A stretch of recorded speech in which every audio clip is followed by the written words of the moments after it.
अध्याय 1 श्लोक 1 धृतराष्ट्र उवाच धर्मक्षेत्रे कुरुक्षेत्रे संवेता युयुत्सवः मामका पांडवाश्चैव किम कुर्वत संजय। अर्थात इस श्लोक में कहा गया है, धृतराष्ट्र ने कहा, हे संजय, धर्मभूमि कुरुक्षेत्र में युद्ध की इच्छा से एकत्र हुए मेरे तथा पांडु के पुत्रों ने क्या किया।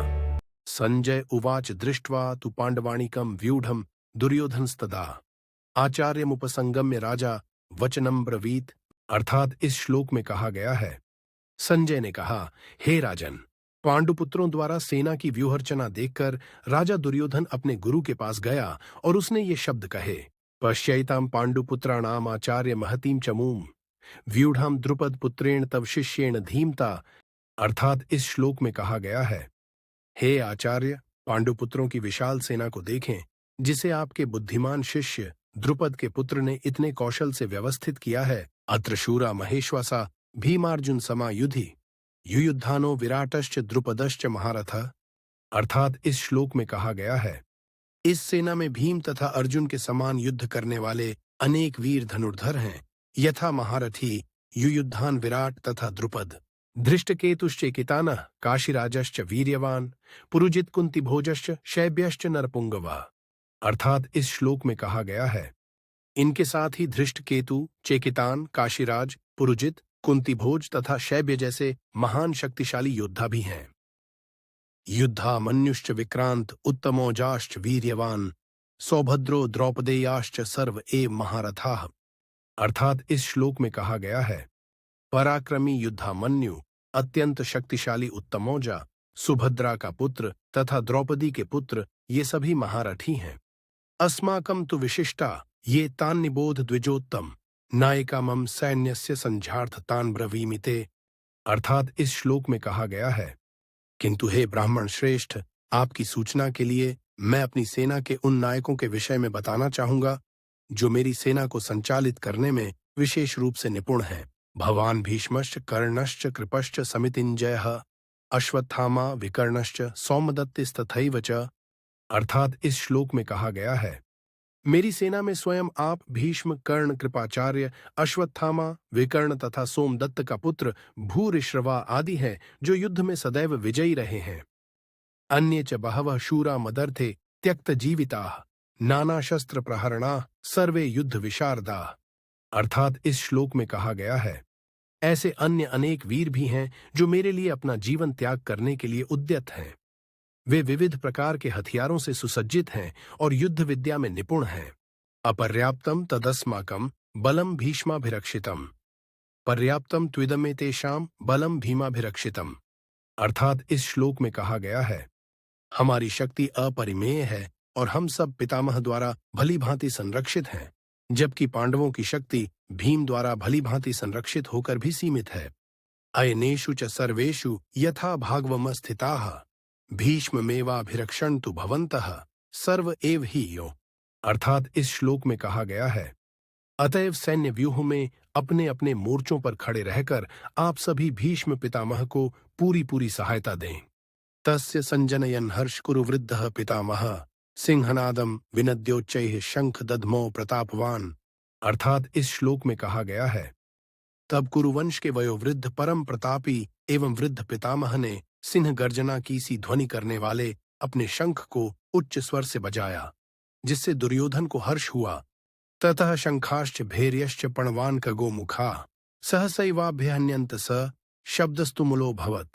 अर्थात इस श्लोक में कहा गया है, तत्पश्चात शंख, नगाड़े, बिगुल, तुरही तथा सींग सहसा एक साथ बज उठे। वह संवेद स्वर अत्यंत कोलाहलपूर्ण था। ततः श्वेतैर्हयैर्युक्ते महति स्यन्दने स्थितो माधवः पांडवश्चैव दिव्यो शंखो प्रदध्मतुः। अर्थात इस श्लोक में कहा गया है, दूसरी ओर से श्वेत घोड़ों द्वारा खींचे जाने वाले विशाल रथ पर आसीन कृष्ण तथा अर्जुन ने अपने अपने दिव्य शंख बजाए। पांचजन्यम हृषिकेशो देवदत्तम धनंजयः पौंड्रम दध्मो महाशंखम भीमकर्मा वृकोदरः। अर्थात इस श्लोक में कहा गया है, भगवान कृष्ण ने अपना पांचजन्य शंख बजाया, अर्जुन ने देवदत्त शंख तथा अतिभोजी एवं अतिमानवीय कार्य करने वाले भीम ने पौंड्र नामक भयंकर शंख बजाया। अनंत विजयम राजा कुंती पुत्रो युधिष्ठिर नकुलः सहदेवश सुघोष मणिपुष्पकौ काश्यश्च परमेश्वासः शिखंडी च महारथः धृष्टद्युम्नो विराटश्च सात्यकिश्च पराजितः द्रुपदो द्रौपदेयाश्च सर्वशः पृथिवीपते सौभद्रश्च महाबाहु शंखान दद्मुः पृथक पृथक। अर्थात इस श्लोक में कहा गया है, हे राजन, कुंती पुत्र राजा युधिष्ठिर ने अपना अनंत विजय नामक शंख बजाया तथा नकुल और सहदेव ने सुघोष एवं मणिपुष्पक शंख बजाए। महान धनुर्धर काशीराज, परम योद्धा शिखंडी, धृष्टद्युम्न, विराट, अजेय सात्यकी, द्रुपद, द्रौपदी के पुत्र तथा सुभद्रा के महाबाहु पुत्र आदि सबों ने अपने अपने शंख बजाए। सघोषो धार्तराष्ट्राणाम हृदयानि व्यदारयत् नभश्च पृथिवीं चैव तुमुलोऽभ्यनुनादयन्ना। अर्थात इस श्लोक में कहा गया है, इन विभिन्न शंखों की ध्वनि कोलाहलपूर्ण बन गई, जो आकाश तथा पृथ्वी को शब्दायमान करती हुई धृतराष्ट्र के पुत्रों के हृदयों को विदीर्ण करने लगी। अथ व्यवस्थितान् दृष्ट्वा धार्तराष्ट्रान् कपिध्वजः प्रवृत्य शस्त्र संपाता धनुरुद्यम्य पांडव हृषिकेशम तदा वाक्यमिदमाह महीपते। अर्थात इस श्लोक में कहा गया है, उस समय हनुमान से अंकित ध्वजा लगे रथ पर आसीन पांडुपुत्र अर्जुन अपना धनुष उठाकर तीर चलाने के लिए उद्यत हुआ। हे राजन, धृतराष्ट्र के पुत्रों को व्यूह में खड़ा देखकर अर्जुन ने श्रीकृष्ण से ये वचन कहे। अर्जुन उवाच सेनयोरुभयोर्मध्ये रथम स्थापय मेच्युत यावदेतान् निरीक्ष्यहम् युद्धकामानवस्थितान् कैर्मया सह योद्धव्यमस्मिन् रणसमुद्यमे। अर्थात इस श्लोक में कहा गया है, अर्जुन ने कहा, हे अच्युत, कृपा करके मेरा रथ दोनों सेनाओं के बीच ले चले, जिससे मैं यहाँ उपस्थित युद्ध की अभिलाषा रखने वालों को और शस्त्रों की इस महान परीक्षा में जिनसे मुझे संघर्ष करना है उन्हें देख सकूं। योत्स्यमानान्वेक्ष्यहम् य एतेत्र समागता धार्तराष्ट्रस्य दुर्बुद्धेर्युद्धे प्रिय चिकीर्षव। अर्थात इस श्लोक में कहा गया है, मुझे उन लोगों को देखने दीजिए जो यहाँ पर धृतराष्ट्र के दुर्बुद्धि पुत्र दुर्योधन को प्रसन्न करने की इच्छा से लड़ने के लिए आए हुए हैं। एव मुक्तो हृषिकेशो गुणाकेशेन भारत सेनयोरुभयोर्मध्ये स्थापयित्वा रथोत्तमम्। अर्थात इस श्लोक में कहा गया है, संजय ने कहा, हे भरतवंशी, अर्जुन द्वारा इस प्रकार संबोधित किए जाने पर भगवान कृष्ण ने दोनों दलों के बीच में उस उत्तम रथ को लाकर खड़ा कर दिया। भीष्म द्रोण प्रमुखतः सर्वेषां च महीक्षिताम् उवाच पार्थ पश्येतान् संवेतान् कुरुनिति।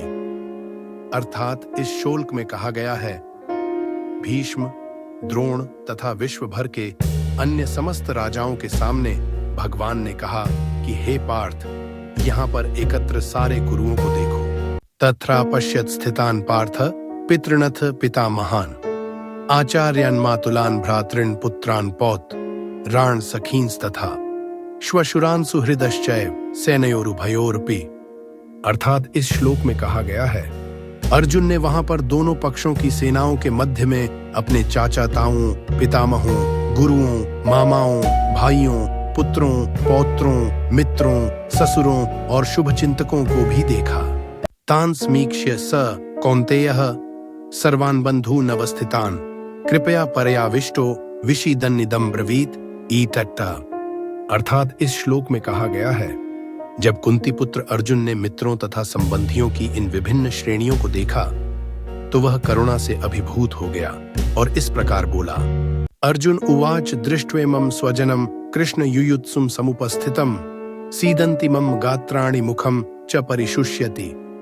अर्थात इस श्लोक में कहा गया है, अर्जुन ने कहा, हे कृष्ण, इस प्रकार युद्ध की इच्छा रखने वाले अपने मित्रों तथा संबंधियों को अपने समक्ष उपस्थित देखकर मेरे शरीर के अंग कांप रहे हैं और मेरा मुंह सूखा जा रहा है। वेपथुश्च शरीर में रोमहर्षश्च जायते गांडीवम संसते हस्तात्वक चैव परिदह्यते। अर्थात इस श्लोक में कहा गया है, मेरा सारा शरीर कांप रहा है, मेरे रोंगटे खड़े हो रहे हैं, मेरा गांडीव धनुष मेरे हाथ से सरक रहा है और मेरी त्वचा जल रही है। न च शक्नोम्यवस्थातुं भ्रमतीव च मे मनः निमित्तानि च पश्यामि विपरीतानि केशव। अर्थात इस श्लोक में कहा गया है, मैं यहाँ अब और अधिक खड़ा रहने में असमर्थ हूँ। मैं अपने को भूल रहा हूँ और मेरा सिर चकरा रहा है।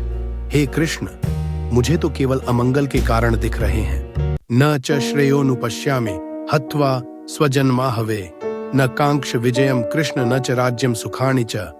अर्थात इस श्लोक में कहा गया है, हे कृष्ण, इस युद्ध में अपने ही स्वजनों का वध करने से न तो मुझे कोई अच्छाई दिखती है और न मैं उससे किसी प्रकार की विजय, राज्य या सुख की इच्छा रखता हूँ। किन्नो राज्येन गोविंद किम भोगैर जीवितेन वा येषामर्थे कांक्षितम नो राज्यम भोगाः सुखानि च वैत्त इमेव स्थिता युद्धे प्राणांस त्यक्त्वा धनानि च। आचार्याः पितरः पुत्रास्तथैव च पितामहाः मातुलाः श्वशुराः पौत्राः श्यालाः संबंधिनस्तथा एतान्न हन्तुमिच्छामि घ्नतोऽपि मधुसूदन।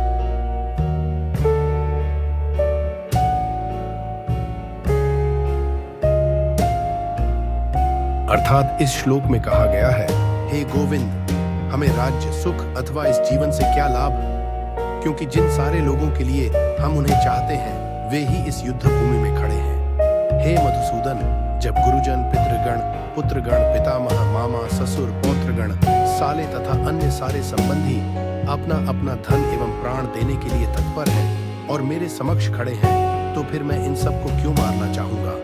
भले ही वे मुझे क्यों न मार डालें।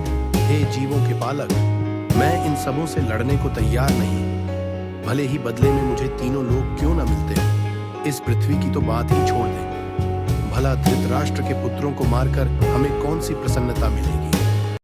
पाप में वाश्रयेदस्मान् हत्वैतानाततायिनः तस्मान्नार्हा वयं हन्तुं धार्तराष्ट्रांस बान्धवान् स्वजनम हि कथम हत्वा सुखिनः स्याम माधव। अर्थात इस श्लोक में कहा गया है, यदि हम ऐसे आतताइयों का वध करते हैं तो हम पर पाप चढ़ेगा। अतः यह उचित नहीं होगा कि हम धृतराष्ट्र के पुत्रों तथा उनके मित्रों का वध करें। हे लक्ष्मीपति कृष्ण, इससे हमें क्या लाभ होगा और अपने ही कुटुंबियों को मारकर हम किस प्रकार सुखी हो सकते हैं? यद्यप्येते न पश्यन्ति लोभोपहत चेतसः कुलक्षयकृतं दोषं मित्रद्रोहे च पातकं कथं न झेयमस्माभिः पापादस्मन् निवर्तितुम् कुलक्षय कृतम दोषम प्रपश्यद्भिर्जनार्दन। अर्थात इस श्लोक में कहा गया है, हे जनार्दन, यद्यपि लोभ से अभिभूत चित्त वाले ये लोग अपने परिवार को मारने या अपने मित्रों से द्रोह करने में कोई दोष नहीं देखते, किंतु हम लोग जो परिवार के विनष्ट करने में अपराध देख सकते हैं, ऐसे पाप कर्मों में क्यों प्रवृत्त हों? कुलक्षये प्रणश्यन्ति कुल धर्मा सनातना धर्मे नष्टे कुलम कृत्स्नम धर्मो भिभवत्युत। अर्थात इस श्लोक में कहा गया है, कुल का नाश होने पर सनातन कुल परंपरा नष्ट हो जाती है और इस तरह शेष कुल भी अधर्म में प्रवृत्त हो जाता है। अधर्माभिभवात् कृष्ण प्रदुष्यन्ति कुलस्त्रियः स्त्रीषु दुष्टासु वाश्रणेय जायते वर्ण संकरः। अर्थात इस श्लोक में कहा गया है, जब कुल में अधर्म प्रमुख हो जाता है तो कुल की स्त्रियां दूषित हो जाती हैं और स्त्रीत्व के पतन से हे वृषनिवंशी अवांछित संतानें उत्पन्न होती हैं। संकरो नरकायैव कुलघ्नानां कुलस्य च पतन्ति पितरो येषां लुप्तपिंडोदकक्रियाः। अर्थात इस श्लोक में कहा गया है, अवांछित संतानों की वृद्धि से निश्चय ही परिवार के लिए तथा पारिवारिक परंपरा को विनष्ट करने वालों के लिए नारकीय जीवन उत्पन्न होता है। ऐसे पतित कुलों के पुरखे पितर लोग गिर जाते हैं, क्योंकि उन्हें जल तथा पिंड दान देने की क्रियाएं समाप्त हो जाती हैं। दो शैरेतय कुलघ्नानाम वर्ण संकर कारकय उत्साद्यन्ते जाति धर्मा कुल धर्माश्च शाश्वता। अर्थात इस श्लोक में कहा गया है, जो लोग कुल परंपरा को विनष्ट करते हैं और इस तरह अवांछित संतानों को जन्म देते हैं, उनके दुष्कर्मों से समस्त प्रकार की सामुदायिक योजनाएं तथा पारिवारिक कल्याण कार्य विनष्ट हो जाते हैं। उत्सन्न कुल धर्माणाम मनुष्याणाम जनार्दन नरके नियतम वासो भवतीत्यनुशुश्रुम। अर्थात इस श्लोक में कहा गया है, हे प्रजापालक कृष्ण, मैंने गुरु परंपरा से सुना है कि जो लोग कुल धर्म का विनाश करते हैं वे सदैव नरक में वास करते हैं। अहोबत महत् पापम कर्तुं व्यवसिता वयम यद्राज्य सुखलोभेन हन्तुं स्वजन मुद्यता। अर्थात इस श्लोक में कहा गया है, ओह, कितने आश्चर्य की बात है कि हम सब जघन्य पाप कर्म करने के लिए उद्यत हो रहे हैं। राज्य सुख भोगने की इच्छा से प्रेरित होकर हम अपने ही संबंधियों को मारने पर तुले हैं। यदि माम प्रतिकारम शस्त्रम शस्त्रपाणयः धार्तराष्ट्रा रणे हन्युस्तन्मे क्षेमतरम भवेत। अर्थात इस श्लोक में कहा गया है, यदि शस्त्रधारी धृतराष्ट्र के पुत्र मुझ निहत्थे तथा रणभूमि में प्रतिरोध न करने वाले को मारे तो यह मेरे लिए श्रेयस्कर होगा। एव मुक्त्वार्जुनः संख्ये रथोपस्थ उपाविशत् विसृज्य सशरम चापम शोक संविघ्न मानसः। अर्थात इस श्लोक में कहा गया है, संजय ने कहा, युद्ध भूमि में इस प्रकार कहकर अर्जुन ने अपना धनुष तथा बाण एक ओर रख दिया और शोक संतप्त चित्त से रथ के आसन पर बैठ गया। एव मुक्त्वार्जुनः संख्ये रथोपस्थ उपाविशत् विसृज्य सशरम चापम शोक संविघ्न मानसः। अर्थात इस श्लोक में कहा गया है, संजय ने कहा, इस प्रकार कहकर अर्जुन युद्ध भूमि में रथ पर बैठा, बाणों सहित धनुष एक ओर रखकर दुख से व्यथित मन से